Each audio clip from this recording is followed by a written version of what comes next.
Hello, everybody. Sorry about the delay. We had a little tech glitch, but we are back, and we are so excited to be here right out of rehearsal into dinner time.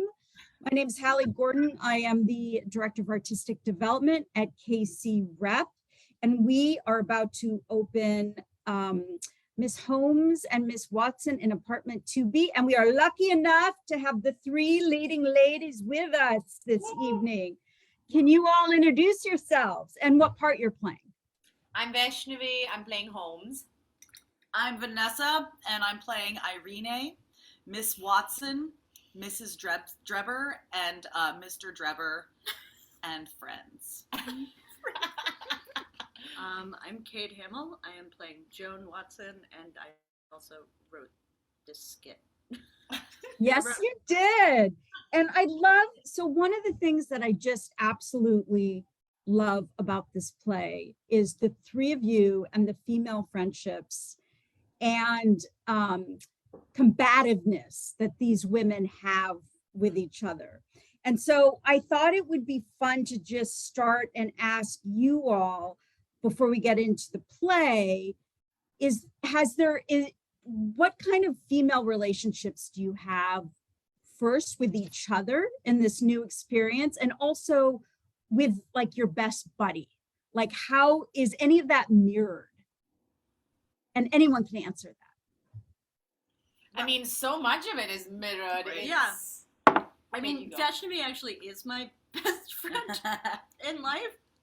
And she was my maid of honor at my wedding, introduced me to my husband. So and we've known each other, how long? 16 years. Yeah. So since we were 5. And I beat her up all the time. So that's a lot of, and we used to be roommates. So that is a lot of history that we bring into this process. And Vanessa's a new. We love her. We're keeping her. So she's part of the trio. Yes.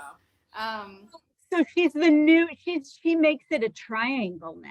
Makes it a triangle, yeah. And what was the rest of the question? Well, I think that's great. I mean, I think you answered it in terms of those relationships. And I guess, Kate, one question for you is like, what spurred you to really think about Holmes and Watson as two female leads, and kind of just the way in which the play unfolds and the way in which these three women interact with each other? Well, I mean, I'm sure it's not news to anyone watching me masticate this pizza that I'm a feminist playwright. So I only do female-centered stories, and I had running around in my mind for a couple of years that I wanted to do a Holmes and Watson with two women playing Holmes and Watson, and a small cast one. I thought I could do it with 4, which I did. And then Stuart Carden, who's the artistic director of KCRep and a dear friend, called me as we were sort of crawling out. It would be at the beginning of 2021. So we were crawling out 2020 starting program, and he was thinking about things for next year, and we talked about it, and basically he said, do you want to do Holmes and Watson that you've been threatening to do for a long time? And God bless Stuart, I said, yes, I do want to do it, but I want to do one set now, because I don't want to be part of this kind of thing that we have going culturally, where we just pretend anything bad we've gone through, we just pretend we didn't go through it, like everything's back to normal. I thought we've just spent a year and a half, isolated in our houses. Wouldn't it be interesting to see if we can make a dark comedy that's about that addresses the burnout and some of the trauma, but is also a caper comedy, a female buddy comedy, a stoner comedy. I also wanted to make it in my life, and Vaishnavi is a prime example. I've had roommates who were very, very important to me, female roommates who were very important to me, with whom I had sort of asexual marriages, this odd couple marriage that Holmes and Watson have. So I thought that was really fertile ground for something interesting. And I also wanted to, I believe very much that stories are like these classic stories are cultural touchstones. They shape our understandings of ourselves. So I think it's really powerful to show a female friendship and a bunch of female relationships that are totally free of the male gaze. This play really passes the Bechdel test, but also to make like the world's most iconic genius, Sherlock Holmes, a woman. What does that mean? What does it mean to make Holmes and Watson in that relationship women? So how does it feel to play? Stewart was like, yes, 2021. Let's do it. Let's do it. How does it feel to play Sherlock Holmes? I mean, I was just thinking while she was talking, I think it's really interesting, the female sort of lens on a world famous genius. We're not used to seeing women be those things without being called something crazy, or they're neglecting they haven't gone down a traditional path. They don't have a marriage or babies, or there's so many things that you need to be, and then add a thing on top of it, where here's this woman who is just this thing. She is a brilliant detective. And I think that's really interesting to play her in a way, and guided by both Kate and Jose, the director, to play her as not which again, because we know what Holmes looks like, feels like, talks like. In my first reading, I was playing her sort of in control and buttoned up, which is how we see him played. But the encouragement was, and that's the more exciting version for me anyway, is to see what makes her tick, and how her brain works, and what's her insides, and when does she let it out, and does she let it out, and stuff that we don't get to see in a Holmes, unless it's the Benedict Cumberbatch version had extreme, Yes, she's taken off her shoes. Had extreme substance abuse, and we're not playing with substance abuse. We're just playing with this woman being a woman in this world where she is brilliant at something and will not stop doing it. And I think that's really amazing and fun. I love that. And actually, can you talk about Irene in relationship to her feeling that dynamic with Holmes? Like, because the two of you have a really interesting dynamic, not only off stage, which we can clearly see, but on stage in terms of those two characters as well. I think, a lot of people say like triangles don't work, triangles don't work. But Irene comes in and really feels that she's Watson's or a Holmes match, and so here's Watson, who's this roommate, and they're kind of this yin and yang to each other, and here comes somebody that's like, I'm just as compatible as you. So I feel like her coming in with that energy, it is with like any female friendship. I think that you have to find what part that person fills in your life and how it works. Yeah. And I think you have to learn that also in your adult life with friends. Like when you have a really close friend and all of a sudden they're like, I met this really amazing person and they're my friend too. And you're always like, yeah, really? So I think that dynamic is an interesting thing, and it's a part of growing up also, and just evolving as a woman and finding the different parts that fills for your heart, and helps you in life. So I think Irene comes in and tries to find where is her placement in this as well. What were you going to say? I was going to say the three of us on this couch, we look like the witches of Eastwick. We have black tied up right there. So how would you describe yourself as a friend? Like, do you feel like you're like the I don't know, the leader of the pack? Do you feel like you're the listener? Do you feel like you're the follow? Like, how do you see yourself? This is a dangerous question, because I feel like how can one see oneself? Right. And it's also, like Vanessa was saying, self. But it's also, we play such different roles depending on who we're with, and I can speak for me and Kate specifically. Like, in our relationship, I'm definitely the one who sets our day, and she follows me and does whatever. But I'm not forced, that it's a wonderful, easeful relationship where we get to do that. But you know, I have other friends where I'm certainly not the leader and they absolutely decide what happens in the day. I feel like if I was with Vanessa, I would probably follow Vanessa. I was just saying the other, like, I'm not, like, before this switched on, I am more of a, like I'm more of an enthusiast in a friend group, so that goes both for good and bad ideas. Unfortunately, I'll be like, we should totally steal that, or I'll be like, we should totally take care of our, you know, go exercise. But I am more of a, I don't like to set events. I am more of a joiner. It is sort of, I like to feel like, hey, let's, you know, I was saying right before we got on, like, I've had friends be like, let's go to Walmart. And I'm like, cool, Walmart, you know. Walmart, exciting, fun. I'm an enthusiast. I would say I'm that friend. I think I'm the friend that they're like, that I'll check in and be like, do you need me to slash their tires? Oh, you yeah. know, I'm that Nice. This friend. is why I would follow Vanessa. And everyone needs a friend like that, for sure. I mean, you guys are going to have a friendship that lasts forever, the three of you, because you're like, you work with each other as opposed to the friction that you see in the play a little bit against each other sometimes. So right. So I read a study that said, go for it, that said female friends are so important to women.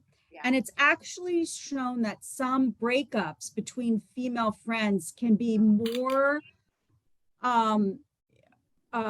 hurtful than a divorce. Yeah. Have you 100%. ever experienced a female breakup like that? Yes. Oh, Yeah. I feel like, you know, if you break up with a romantic partner, there's some, unless it's like a really unusual situation, there is some cultural understanding you're going to be sad, and like there are paths to follow. But if you lose a friend, you feel a little bit adrift. And female friend groups are often very interconnected. Yeah. Like, you're sort of like, oh, I'm friends with her, and she's friends with me, and she's friends with, you know. So there's also an extrication. There's a real meeting of the UN about. Yes. For sure. But Yeah. I would say you you sent us some of these questions beforehand, and I was thinking about like a bad friend breakup, and I was like, it's interesting because it was more of a mutual ghosting, but it was the extrication from the friend group. But wouldn't you say that it's also something that isn't? I think that's what you were maybe saying before, but it isn't something that we know how to do. Mm-mm. That there's no rules. You don't get to eat a tub of ice cream and cry in your girlfriend's lap when your boyfriend. You know, it's something that. Well, of course you can work it out. Your best friends, or there's an expectation that it'll go back even when, you know, in your inside it's feeling as bad as a breakup of a relationship. It does make you, I feel like when it's happened to me, I have to really, it's where you self-reflect the most. Yeah, exactly. You're like, well, okay, what do I need to look at myself about this, Cheers. you know? Cheers. With the guy, you just slash their Cheers, tires. I actually was talking to Jason, my husband, who's the fourth person in this play, but let's not talk about Jason. He's the fourth wheel. He's the fourth wheel. But Jason, I was also thinking about like these very interconnected female friend groups, and sometimes I was thinking about it in terms of Irene. Sometimes you're like, she's not really my friend, she's my friend's friend, and sometimes there's friction in that, like real friction. And I was like, does that happen with you and your guy friends? And he was like, no, you know, just pretty much everyone gets along. And I feel like the worst friend breakup I had was we were friends, but we were sort of never each other's type. I can look and say. They're just saying live. They're talking about Susan. But but it was like an unearthing of many years of issues where it was like, oh, we were never each other's type. That was very hard. Yes.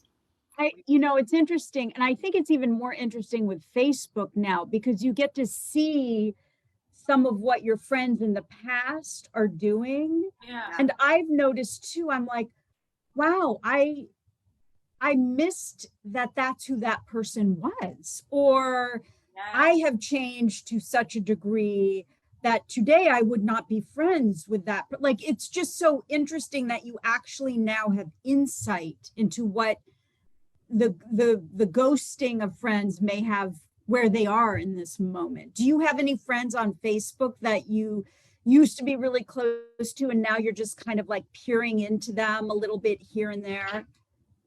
Yeah, don't we all? Yeah, and I think that time just does that sometimes, you know? Yeah. It's like, I mean, having a friendship for 16, 17 years is a rarity, and that's why it's so unique.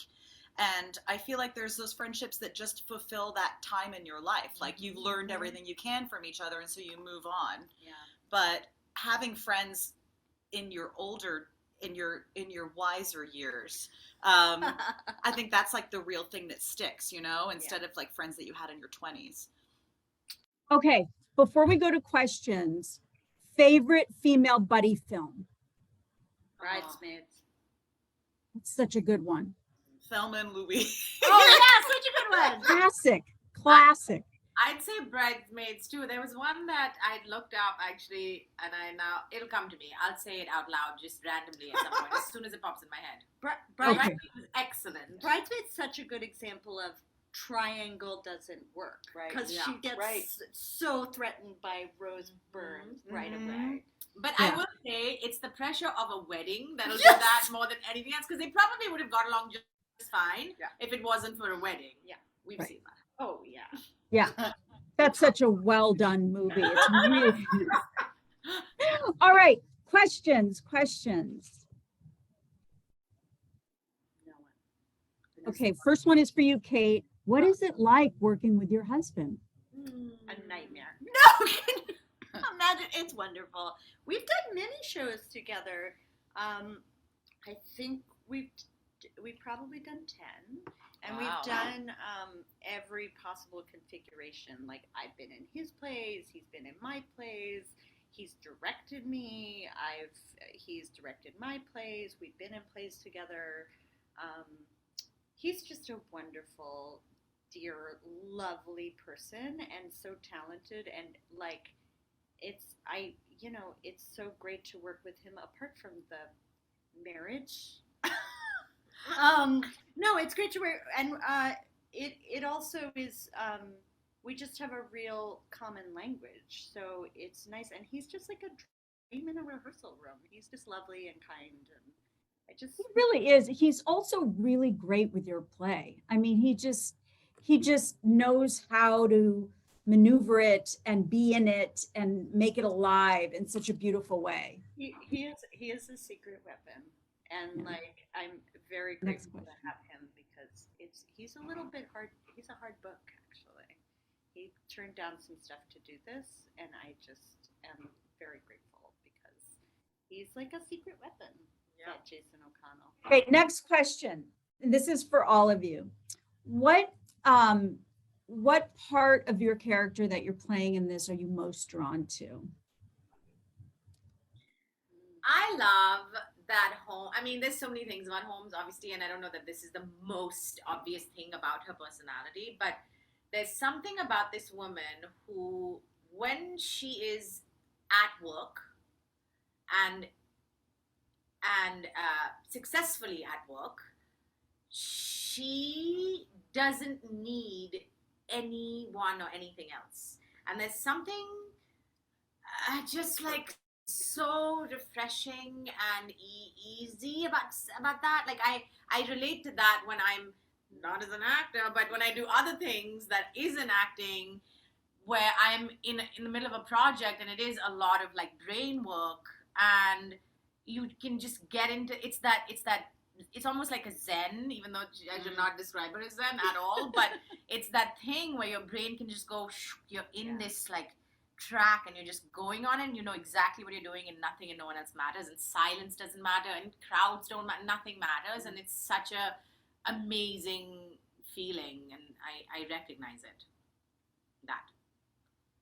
You play like a million characters, so you could choose whatever. Yeah, I mean, Irene, I love that the confidence that she has, you know, and I think that's like the most attractive thing about men and women anyone, is the confidence, and she comes into every situation fully confident, and you can't seem to sway her. And I'll be like that one day. The question is what you love or what you share? What you love about your character. Oh, what you love. I love that. Watson is willing to throw herself at a situation over and over again, even when there is no evidence that she will win. And I have some of that, but there are moments when Watson stays in a room where I would be like, I'm just done. I'm not very good at this. And Watson is like, no, I am going to win. And that's what makes her, I really appreciate that about her. And I kind of like about her that she's not emotionally conversant. It's fun to play a character like that because I'm a very emotional person. So someone who's like less like, who's like, I'm not going to feel that right now is an enjoyable road to go down because I'm always like, I should feel this. Yeah. Like I have to feel my feelings all the time. It's a little exhausting. I can relate to all of those moments that you guys have talked about. Okay, Vanessa, this next one is for you, and it's about the play that you wrote and starred in, Frida. And the question is, what's next with that? Yeah, tell us. What is next with that? What's next with that? What's next with it? Well, I put on my super green detoxifying mask. Yes.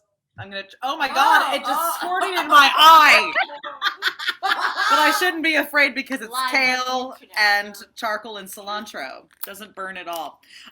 Next with Frida.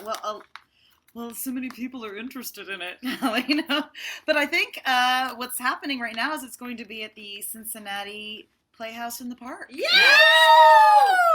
And then we'll see where it goes from there. So Cincinnati's not too far, so please come and see Frida, everyone. Yay! Yeah. And actually, while we're on that, Kate, what do you have coming up? I know you have something coming up. I have the world premiere of Emma at the Guthrie, which was originally in rehearsals March 2020 and now is rescheduled. Is my next thing.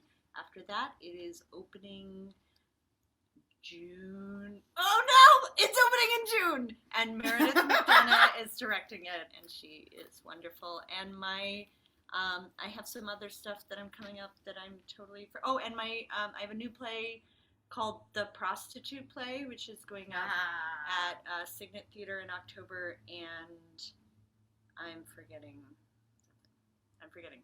But and my Dracula is going up at Actors Theater of Louisville next.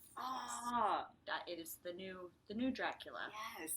At Actors Theater. Vaishnavi, what's next for you?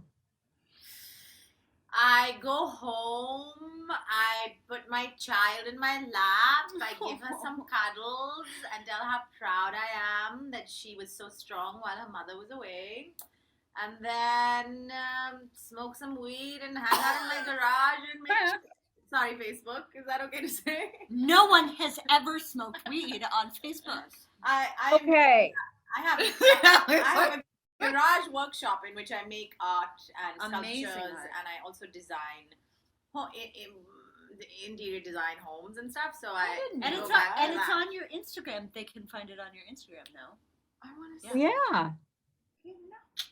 Okay, so I'm going to follow up with a couple of Proust questions. If you're familiar with that, on Vanity Fair magazine, they have that list of questions they ask people. So here's my first one, and this is for you, Kate. What is the quality you most like in a woman? Intelligence, probably. Intelligence? Yeah, I do. Nice. I do also like courage. All of my friends are extremely courageous. I like courage. Okay. Vanessa, what is your greatest extravagance? perfect world, Come closer. if I could wake up, I'm not. This would be my biggest extravagance, and I'm putting it out there because if I do that, then one day it'll happen. So Hallie, one day, I will wake up by someone massaging me to wake me up. And they'll be there massaging me, and then they'll bring me a cup of coffee. And then after that massage, I will be getting a pedicure where they slough off all the things on my bunions. And then I will have a beautiful steak salad dinner with a glass of wine. Wow. That's my biggest extravagance. It's never happened, but it could. This is me every day. I love that. I love that. We all were like, oh, that sounds so good. Okay, for you, on what occasion do you lie? Do I lie? Yeah. Oh boy. Wow, I lie about so much shit. I lie when I buy something and I just say it's $5 cheaper for no reason. I lie about that. I lie when I say I'm gonna be there some point and I'm like, oh, they can wait for 5 minutes, it's okay. I lie about, I don't know, I find lying very easy. I mean, I try not to break trust, but the mini white lies, Yeah. I can lie about things. Having just met happily. you, I would say I think you don't lie. You don't lie. I don't lie about big stuff. I find it very easy though to. Everyone lies sometimes. I've never lied. That's a lie. Me neither. Well, we're coming to an end, and this has just been so lovely. I know the three of you have been working so hard. I appreciate you all so much for taking the time to be with us, to speak to our audience. We hope you will all come see Miss Holmes and Miss Watson in Apartment 2B opening February 1st. Wow. No, 4th, February 4th. Hallie, I have a question for you. Yes. What? You have a tale to describe your personality. Say you have a tail that's like coming right out there. Wow. Yeah. What kind of tail would you have? Okay, well, my family would say I would have a bunny tail. What kind do you first thing that comes to mind? That was the first thing that came to my mind, was a Absolutely. cottontail. Sweet. So I got to stay I with it. love it. It looked I cute gotta at stay with every Yes, start. I believe it. Yeah. You'd leave I got to stay with brown it. pellets everywhere. I love Yeah, it. cottontail, That's a Cottontail. good one. A That's a good very one. well-dressed cottontail. a very well-dressed cottontail. Peter the Rabbit. Love you guys. Thank you. Thank you so much. Bye, Internet. Visit KCRep.org.